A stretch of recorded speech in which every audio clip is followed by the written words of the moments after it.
we're in congregate living, we're required to kind of keep this COVID code, if you will, up to speed. So that's a bit of a problem for us culturally, because the constant conversation has to be wear a mask. I think we've made some great improvement on that, and some other things I just want to share with you. About 30 of our young people have tested positive over the COVID experience. We've remained and been able to provide them with sanctuary and to provide them space where they can quarantine, which has been a challenge for us. We've had to kick people out of their office to give people the space to quarantine and try to stay connected to them through that process. The good news is, and remains to be true, is that all staff have shown up for their posts.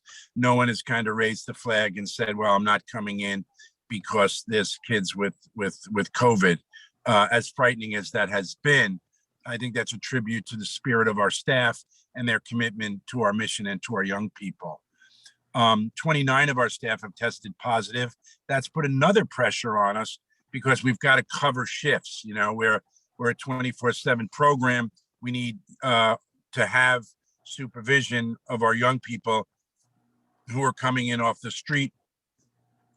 And so that has created a real challenge. We've asked people to kind of do double time at times because, you know, staff had to quarantine for 2 weeks. So we have tests every week, our young people and our staff. That remains so today.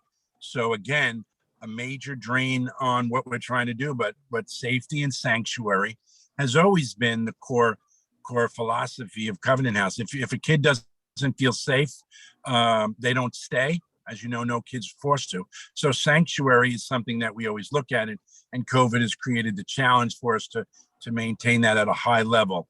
And so we continue to do the testing, all staff, all kids, on a weekly basis.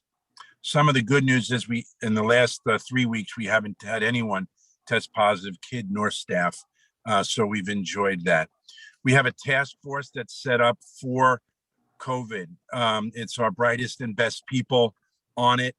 We're constantly looking at what the national news is, what the local health department is. We're in communication with them, as well as a regular conversation with the Covenant House enterprise.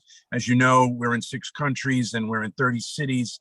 And so people are figuring out new strategies on how to keep it safe. I'm really proud of New Jersey. We've been the lead speaker often in these meetings because of our innovation and some of the progress.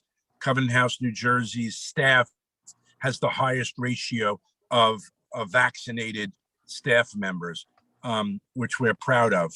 But that's taken some real time and thought and education, which the task force has taken on. So you can see that, you know, feeding the homeless, feeding in clothing and taking care has taken on a new dimension with COVID. We had to reduce the bed capacity so as to keep the separation. So that has been another change as well. So we've really had to change course in just keeping people safe. And I think we're starting to come out of that now. I say that as I look in my rearview mirror, right? Because as you know, we're not out of it really.